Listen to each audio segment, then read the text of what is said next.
My name is Elena Marsh. I'm 35, and for 11 years I've worked nights in an emergency room where nobody gets the luxury of falling apart. A year after my divorce, I was finishing a double shift, cutting through the maternity wing to reach the parking garage, when my former mother-in-law stepped directly into my path. Diane Coleman had a smile that always looked like it was closing a door on you rather than opening one. She planted herself in the hallway, tilted her chin up, and said it loud enough that 2 nurses at the station turned their heads. Leaving you was the best decision my son ever made. He has a son now. With your best friend. 6 years of being called cold, being called broken, distilled into a single sentence delivered under fluorescent lights. I didn't flinch. I set my bag down on the counter, looked at her the way I look at a monitor that's telling me something isn't adding up, and asked, "Is that what you believe, Diane?" 5 minutes later, a man neither she nor my best friend ever expected to see again walked through the doors of that maternity ward. And a name nobody wanted spoken out loud was about to be read into a court record. If you like stories where quiet women take their time and the truth always collects its debts, welcome to the channel. Stay until the end, tell me in the comments where you're watching from, and subscribe if slow-burning justice is your thing. Let me take you back further than 5 minutes, though, because the smile came a long time before the man did. It was a Thursday, close to the end of a 12-hour shift, and I was handing a chart to a resident named Priya when I saw Diane's coat by the elevators. Of course she was there. Jenna, my former best friend, had delivered 3 weeks earlier, and half of Diane's church congregation had already paraded through with balloons and casseroles. I'd known I might run into her eventually. I had not prepared for her to plant herself directly in my walking path like she'd been waiting there all afternoon. She looked me over, the wrinkled scrubs, the shadows under my eyes, and something in her posture straightened, satisfied, like she'd found exactly the evidence she came looking for. That's when she said her piece. Priya went very still beside me. A passing aide slowed her cart. And I felt my thumb find the edge of the thin silver ring I still wore on my right hand, not a wedding ring, my late father's ring, the one I turned when I needed a second to think. I didn't raise my voice. I've learned that the loudest person in a room is almost never the one holding the truth. Is that what you believe? I asked again, softer. Diane blinked. She'd wanted tears. She'd wanted at least a tremor in my voice. She got neither. And somewhere down the corridor behind her, a set of doors hissed open. I didn't turn to look yet. I didn't know who was walking through them. But I already understood, in the pit of my stomach, that something had just been set irreversibly in motion. Here's what you need to know about me before the rest makes any sense. I grew up outside a small town in eastern Kentucky, the kind of place where your business belongs to everyone within a 5-mile radius whether you like it or not. My mother worked the register at a feed store. My father did concrete work until his knees wouldn't let him anymore. I paid my own way through college and then through medical school with loans, scholarships, and a stubbornness that occasionally scared people. I learned early to do good work and let it speak for me. Keep your head down, be excellent quietly, and eventually the truth sorts itself out. I believed that the way some people believe in luck, not because I'd ever tested it, but because believing it let me function. It made me exceptional in a trauma bay, where panic gets people killed and where nobody has time for you to explain yourself. You fix what's in front of you. You move to the next thing. I loved the smell of the hospital, the antiseptic and clean linen smell that clings to the walls. It meant I was somewhere I was good at something. Somewhere nobody had ever once called me a failure. But that same instinct, staying calm, staying quiet, carrying things alone, had a shadow side. When people began telling a story about me that wasn't true, I made the mistake so many quiet people make. I assumed silence would protect me. I assumed the truth had a shelf life and would surface on its own schedule. It doesn't. It waits for someone to go looking. I married Ryan Coleman when I was 27. He had the kind of charm that made strangers feel like they'd been specially chosen the moment he shook their hand. He remembered birthdays. He remembered names of people he'd met once. Half the town would have vouched for his character without a second thought. For the first several years, I would have too. We wanted children. Nothing happened, year after year, and the absence of a baby became its own presence in our house, a silence at the dinner table that neither of us wanted to name directly. Eventually I did what any physician would do. I suggested basic testing for both of us. Blood work. Nothing invasive. The kind of routine workup I ordered for patients weekly. Ryan laughed it off the first time I brought it up. The second time, his voice had an edge to it I hadn't heard before. He gave me a short speech about faith, about leaving these things in God's hands, about how men in his family didn't have those problems. I pushed twice and then I let it go, because you cannot drag a grown man to a clinic by the wrist. And because some part of me still believed patience was a virtue rather than a slow erosion, I went and got tested by myself. My results came back completely normal. I sat in my car in the clinic parking lot holding the paper, relieved and unsettled in the same breath. If it wasn't me, then what was it? I had no answer, and I had no way to force one out of a man who refused to be tested. The longer the silence stretched, the more room it left for other people to fill it with their own version of events. By then, Ryan had already started saying things, quiet things, to his mother first. Maybe the problem was Elena. Maybe she just wasn't built for it. I didn't know yet how far a small, private lie could travel once the right person decided to carry it for you. The lie spreads.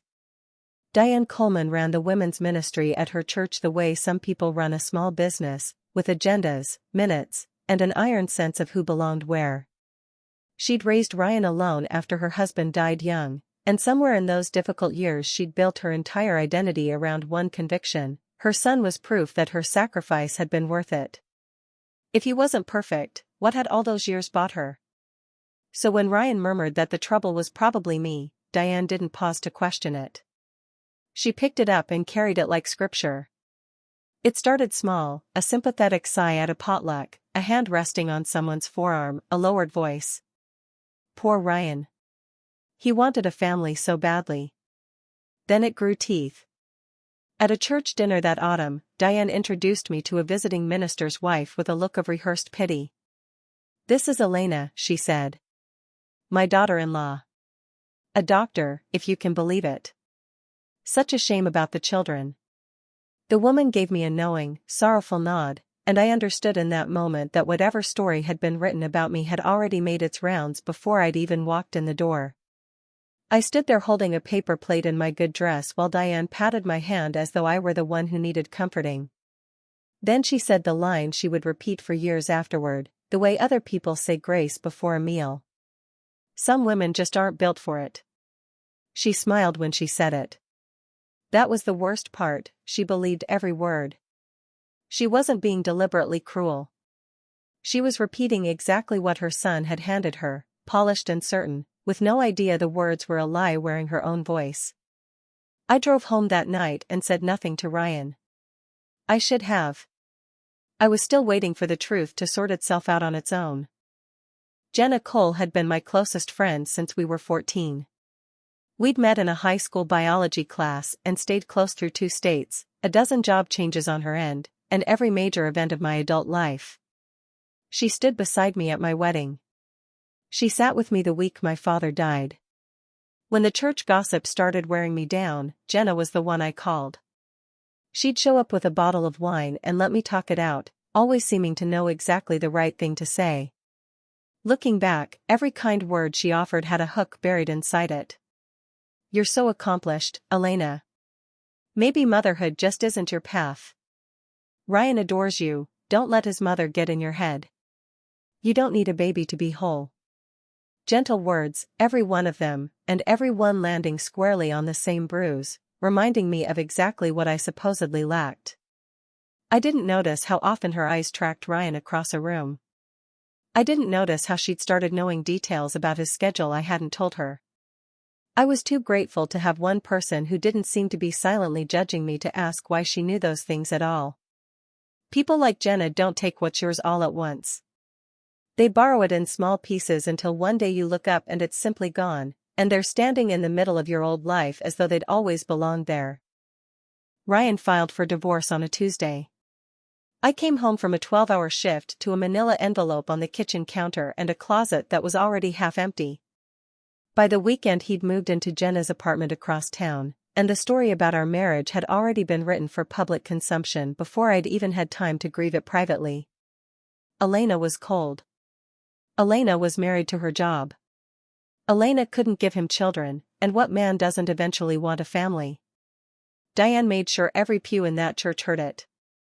Jenna, who had known me for 20 years, said nothing to correct a single word. I didn't post anything online. I didn't call anyone to defend myself.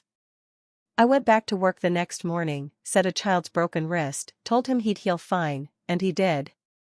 That felt like the only true thing I accomplished that entire week. The cost of staying silent.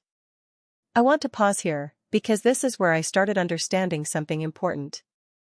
Comment truth below if you've ever swallowed a lie about yourself just to keep some fragile peace intact, a marriage, a friendship, a reputation you spent years building brick by brick.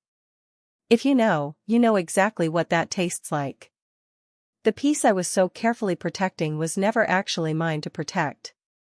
It belonged entirely to the people who needed me to stay quiet. The story stopped being confined to my marriage the day it walked directly into my hospital. I'd been next in line for the emergency department director position for 2 years. I'd built half the trauma protocols the department still used. Everyone assumed the job was mine, and for a long time, so did I. Then the whispers found the credentialing committee. Not facts, there were no facts to find, just the shape of a rumor. Dr. Marsh's personal life is unstable. There are questions about her judgment under stress. Did you hear about the divorce, about what her ex-husband's family says? One board member, a man who golfed regularly with Ryan's uncle, began asking pointed questions about my emotional fitness for leadership, as though I hadn't spent over a decade staying perfectly calm while people bled out under my hands. When the position was announced, it went to a physician with half my hours and none of my protocols. They told me I'd been a strong candidate. They told me it had been a difficult decision. What they did not tell me was the real reason, but I'd grown up in a town small enough to recognize a verdict dressed up as a compliment. That was the night something in me finally shifted. A lie about my body had already cost me my marriage, and I'd allowed it because I believed enduring it quietly was the decent thing to do. Now that same lie was reaching into the one place I'd never let anyone touch, my work, my name, the thing I had bled years of my life for. I sat in my car in the hospital parking lot and understood, finally, that the silence I'd been so proud of had a price tag, and someone else had been running up the bill for years without my noticing. A colleague gave me the name of an attorney, Vivian Reyes. Her office sat above a print shop, and she had the kind of gaze that made you feel like she was already 3 moves ahead of whatever you were about to say. I told her everything, the marriage, the church, the board, the job I'd lost. She listened without interrupting once, which I later learned was rare for lawyers, and when I finished, she set her pen down carefully. What you're describing could be defamation, she said. Possibly false light. I won't sugarcoat it, it's difficult to win. She laid out exactly what we'd need, a specific false statement, proof it had been spread to others, and proof it caused real, measurable harm. The harm part, you already have. A lost promotion is a number. A salary difference is a number. That part's straightforward. I turned my father's ring on my finger. And the false part? She looked at me steadily. That's the part you have to be willing to fight about, in public. They'll claim the statement is true. They'll claim you really couldn't have children. To win, you'd have to be ready to prove that wasn't the case. My stomach dropped, because of course I couldn't prove whose fault the silence had been. My results were normal, but normal only proved it wasn't me, it said nothing about who it actually was. I almost stood up and walked out. The entire proposition felt like inviting an entire town to dissect me publicly. Then Vivian said the thing I needed to hear. Silence isn't a virtue, Elena, when it's actively costing you your career. Sometimes the kindest thing you can do for yourself is make them prove what they've been saying. I didn't answer immediately. But I didn't leave either. the decision and the filing. I spent 2 weeks weighing it the way I read a chart, slowly, then all at once. I wrote down everything I stood to lose, the church community that had watched me grow into an adult, my standing in a town that already half believed the worst about me, the inevitable whispers calling me bitter, calling me vindictive, calling me the kind of woman who sues her ex-husband's family out of spite. I already knew exactly how that story would be told, because they'd written most of it already. Then I wrote the other column. My name. My work. The plain fact that I had done nothing wrong and was being punished for it regardless. I kept returning to one central thought. I wasn't doing this to hurt Ryan. If hurting him had been the goal, I'd had an entire year of opportunities to try. I was doing this so that a hospital board would stop believing a story that was false. So the next time my name came up in a room I wasn't present in, it would come up clean. That was the line I drew, and I drew it deliberately. This would not be revenge. Revenge is loud and hungry, and it's never actually satisfied. This would be the truth, spoken once, in a room where it counted, by a woman finally done carrying a lie that belonged to somebody else. I called Vivian on a Monday morning before my shift. "I'm in," I told her. "Good," she said. "Then let's make them say it under oath." I hung up, walked into the trauma bay, and had the steadiest shift I'd had in over a year. A made-up mind, it turns out, is its own strange kind of calm. Vivian drafted the complaint over the following weeks, the specific statements, the dates, the witnesses who'd heard them, the lost promotion, the salary difference, the documented damage to my professional standing. Reading it felt strange. My entire quiet humiliation, organized into numbered paragraphs and given weight on paper. When it was filed, word moved through town faster than any ambulance I'd ever ridden in. Elena Marsh is suing the Colemans. Diane was furious. She told her congregation I'd become vengeful, that grief over my empty house had curdled into cruelty. She doubled down on every word she'd ever spoken, which, though she had no idea, was precisely what Vivian had hoped she would do. Ryan stayed quiet. Jenna stayed quiet too, at first. I started receiving messages, some cruel, some curious, a handful quietly supportive from women whose reputations had been rewritten by people who claimed to love them. One simply read, "Good for you." They did the same thing to my cousin. I didn't respond to any of it. I kept showing up to work and let the case move at the glacial pace the law insists on. Vivian told me the next move belonged to the other side. How Ryan's lawyer chose to respond would shape everything that followed. "They've got two roads," she said. "They can call it opinion, hurt feelings, nothing legally actionable. Annoying road for us, but survivable for them." She tapped her pen against the desk. "Or they can plant a flag and claim the statements were true, that you really were the reason. That's the road I'm hoping they take." I asked her why. She smiled like someone who already knew the answer. "Because then they have to prove it. And to prove it, they have to open a door." They took the second road. Ryan's lawyer filed a response arguing the statements weren't defamation at all, because they were factually accurate, that the fault for our childlessness truly had been medical, and truly had been mine. When Vivian called to tell me, I could hear something close to delight underneath her measured voice. "They just said the magic words," she told me. "Truth is a defense. But here's what they haven't thought through: to prove the statement is true, to prove definitively that you were the infertile one, they'd need to put both of your medical histories in front of a court. I won't oversell this. Reproductive records are about as protected as records get, and no judge hands that over lightly. We'd still have to convince the court it's relevant and narrowly tailored. But they've just sworn under oath that the cause was definitely you. They can't make that claim and then refuse to let anyone examine the other side of it. That's the crack. It's not a door swinging wide open. It's a crack. I can work with a crack. The memory, the motion, the ruling."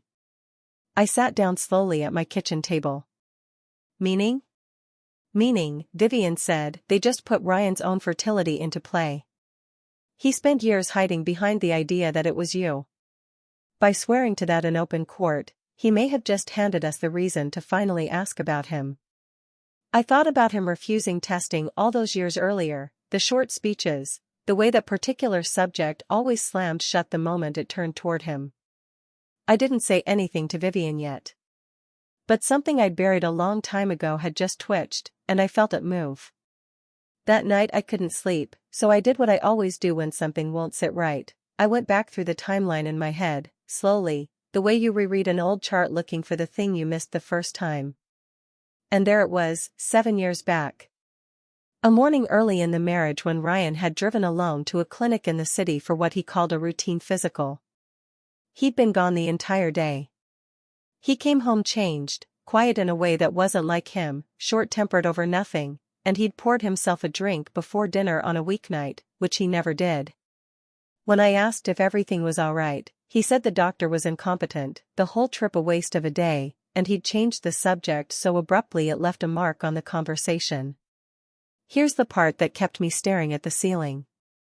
After that day, he never once mentioned getting tested again. Before that trip, he'd at least pretended to take the question seriously. After it, the subject simply closed permanently. And somewhere in that same stretch of weeks, the first whispers about me had begun. I'd filed the memory away at the time as a man being moody about a wasted afternoon. I hadn't connected it to anything, because I hadn't been looking for a lie. You don't audit the people you love. But now, with Vivian's words still sitting in my ears, that quiet day in the city looked less like an inconvenience and more like the moment something had been quietly decided. I had no proof. I want to be clear about that. I had a memory and a bad feeling, which amounts to nothing in a courtroom. But it was enough to tell Vivian exactly where to point. She listened to the story of that trip without writing anything down, which I'd already learned meant she was paying very close attention. On its own, that's nothing, she said when I finished. A memory of a bad mood. But it's reason enough to ask the right question. Because the defense had put my fertility at issue, and had sworn under oath the cause was definitely mine, Vivian could petition the court to compel production of Ryan's own relevant medical records. If he wants to claim it was you, she said, the law lets me ask whether it was him. You don't get to open the door halfway. She filed the motion the following week. Ryan's lawyer fought it hard, and I understood then that we'd touched something real, because nobody fights that fiercely over nothing. They argued privacy. They argued relevance. They argued anything that might keep that particular folder sealed. The hearing got scheduled, and I had to sit with the not knowing, which for someone like me is its own specific kind of torture. I'm used to ordering a test and receiving an answer. This was different, this was asking a stranger in a robe for permission to even look. The ruling arrived on a gray afternoon in the middle of a slow shift. Vivian called and I stepped into a supply closet to take it, surrounded by gauze and saline bags, my heart doing something it never did during a code. The judge granted it, she said. With limits, but she granted it. Ryan's relevant fertility records had become, in the judge's words, presumptively discoverable, not public, not a free-for-all, but producible under a strict protective order, reviewed first by counsel and the court, used only as the case required. It's not a guarantee of anything, Vivian said, careful as always. We don't know what's in that file. Maybe there's nothing there. But they can't keep it shut anymore. I stood in that closet and let out a breath I felt like I'd been holding for 7 years. The folder, the text, the arithmetic. The first sign something had gone badly wrong on their end didn't come from Ryan or Diane. It came from Jenna. She texted me out of nowhere after almost a year of complete silence. Please don't do this. Think about the baby. I read it 3 times. We hadn't spoken since the divorce. She'd taken my husband and never once reached out afterward. Now, suddenly, at midnight, she was begging me to abandon a lawsuit that on its face had nothing to do with her at all. That was what snagged. The suit was between me, Ryan, and Diane. It concerned words spoken about my body and a job I'd lost. Why would Jenna, holding the baby, the husband, the whole life she'd apparently won, be afraid of it? People who beg you to stop digging usually already know exactly what's buried. The folder arrived 8 days later. I want to be precise about the mechanics, because it matters. I did not see it first. I couldn't have, and I wouldn't have wanted to. I'm a physician, and there are records I have no right to touch, not my ex-husband's, not anyone's. That's the law, and it's a good one. The records went to Vivian through the proper channel, reviewed with opposing counsel present, exactly the way it's supposed to work. Then she called and asked me to come to her office, something she'd never done before. I knew before I sat down. She had the careful, gentle expression people get right before they hand you something heavy. 7 years ago, she said, Ryan went to a clinic in the city. The one you remembered. She slid a single sheet across the desk, the rest of the records sealed under the court order. The diagnosis was a term I'd written on charts 100 times myself. No measurable sperm production. Ryan had been told, in plain clinical language, that fathering a biological child was medically impossible for him. 7 years ago. The same week he'd come home changed and closed the subject permanently. The same stretch of weeks the first whispers about me had begun. I sat very still. Vivian watched me the way you watch a patient after delivering scan results. I didn't cry, and I didn't shout. I felt something enormous rearrange itself quietly inside me, like a bone sliding back into its joint. For 6 years I had been the broken one, the shameful secret of the Coleman family, and the man who let an entire town believe that had known the whole time that the empty house was his to explain. I drove home with that single sheet folded in my bag and didn't turn on the radio. I'd braced for triumph. It never came. What arrived instead was something stranger, grief, almost. 6 years spent absorbing a wound that was never mine. Every pitying glance at church. Every, some women just aren't built for it. Every sleepless night wondering what I'd failed to give. All of it had been a story Ryan wrote to avoid facing a truth about himself, and his mother had pinned it onto me with both hands. Here was the question I couldn't unask once it formed. If Ryan could not father a child 7 years ago, if the diagnosis held, then the baby boy Diane had bragged about by the elevators, the son Ryan was parading around the maternity ward, could not biologically be his. A man with that diagnosis almost never fathers a child naturally, not without treatment he'd never sought. Which left a brutal contradiction. Either the clinic had been catastrophically wrong, which happens, but rarely, or the baby the whole town believed was Ryan Coleman's son had been fathered by someone else entirely.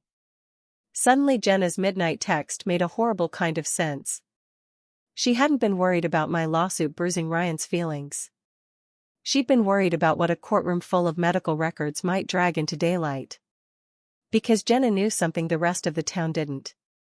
She knew whose child it actually was. I want to be careful here, because it matters to me that I handled this correctly. I never went digging into that baby's records. I had no right to, and I wouldn't have regardless. That child was innocent in every part of this, and I never once wished him anything but a good life. What I had was a contradiction sitting in plain sight, one the Colemans had constructed with their own hands. I called Vivian. I think there's more in the ground, I told her. She didn't even pause. Then let's let the court find it. Not us. The man who walked through that maternity ward door the day of Diane's confrontation had a name, Tomas Ruiz. I learned about him the way I learned everything in this story, slowly, properly, through channels that don't lie.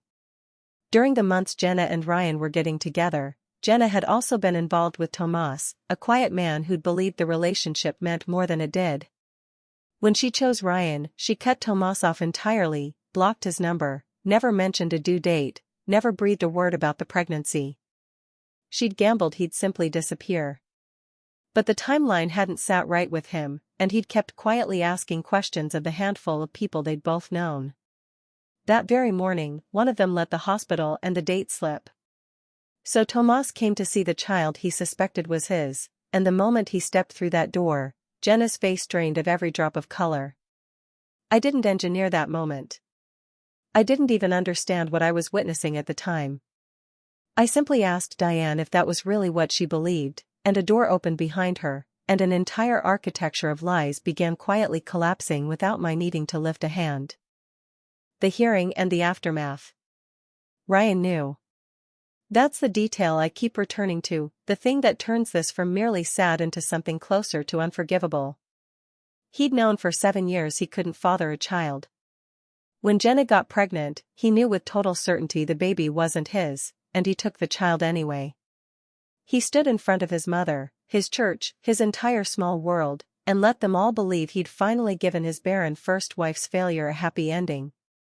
He turned a child who wasn't his into a prop, proof of manhood, the final period on a sentence he'd spent years writing about me. When Vivian told me Ryan's lawyer had gone quiet, no more motions, no more fight, just a request to discuss resolving the matter, I understood exactly why. Ryan wasn't afraid of losing the lawsuit anymore. He was afraid of what it would say out loud, in front of everyone, about the son he'd spent months showing off. Diane came to my apartment before the hearing, dressed in her church clothes. She didn't apologize, I want to be honest about that, because for one moment I thought she might. She stood in my doorway and asked me, voice cracking, to drop the suit. Not for Ryan, she said. For the family. For the baby. For the name. And I saw, briefly, a woman who'd been lied to by her own son for 7 years and had loved him too much to ever question it. For one breath, I felt something close to sympathy. Then she said her old line again, except now it came out as a plea instead of a verdict. Some women just aren't built for it, Elena. Why drag everyone through the mud? Even standing at the edge of the truth, she'd rather protect the lie than release it. Diane, I said quietly. Go home. The mud was never mine. She left without another word. Ryan's lawyer offered a quiet settlement, a sum of money, a private retraction to the hospital board, my professional record cleaned discreetly, everything sealed and never spoken of again. On paper it was a good deal. I turned it down. Not out of spite, but because a private truth is just a quieter version of the same lie. For 6 years, the lie had been spoken loudly, in public, at potlucks and prayer circles. The correction belonged in exactly the same place. I'll say it once, where it counts, I told Vivian. And then I'm done carrying it. The hearing took place on a bright, cold morning at the county courthouse. Board members sat in the gallery. Women from Diane's church circle filled several rows. Diane sat rigid near the front. Ryan sat pale beside his attorney. Jenna sat near the back, with Tomas 2 rows behind her. Vivian never raised her voice once. She built the case the way you build a diagnosis, one finding at a time, establishing the statements, the dates, the witnesses, the lost promotion, the documented harm.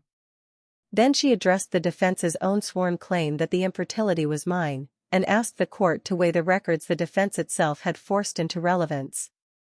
Under the protective order, only the necessary line was read aloud. 7 years earlier, Ryan Coleman had been diagnosed with a condition making biological fatherhood medically impossible. The temperature of the room changed. Ryan stood up, voice cracking across the courtroom, before the judge told him to sit. Diane rose too, saying my name like an accusation, insisting I'd twisted everything, until finally the only words she had left came out broken. Some women just aren't built for it, she said, pointing a shaking finger, unable to finish the sentence a second time. I stood slowly. I'd waited 7 years, I wasn't going to rush the moment. You're right, Diane, I said, calm and clear. One person in this marriage was never built to have children. The file only ever had his name on it. What followed wasn't loud. It was quieter than that, and somehow worse for the Colemans because of it. Ryan didn't deny it again, he couldn't. His lawyer asked for a recess, and Ryan simply stayed in his seat, watching 7 years of careful storytelling collapse in a single morning. Jenna slipped out during the break, Tomas rising to follow close behind her. In the weeks after, Ryan left town entirely, moving somewhere his story hadn't followed him yet. The hospital board reinstated my path to the director position, quietly acknowledging the earlier concerns had been without foundation. I took the job, not because I needed one more win, but because it had always been mine, built with my own hands, and I wasn't going to let a lie keep it from me any longer. Diane's church circle drifted away from her over time, not because I said a word against her, but because the truth about her son was simply too large for a town that size to keep contained. I wrote her one short note afterward. Not angry, not long. I won't carry your son's lie anymore. You shouldn't either. I never expected a reply, and I never got one. But writing it closed something in me for good. If you take one thing from my story, let it be this: the truth doesn't shout, and it doesn't chase anyone down. It simply waits, patient as a watch, for the day someone finally stops being afraid and asks the right question out loud. If you've ever been told you were the broken one, let this be your sign to set that weight down. If this story reached you, share it with someone who needs to hear it tonight. Drop a comment, hit subscribe, and I'll see you in the next one.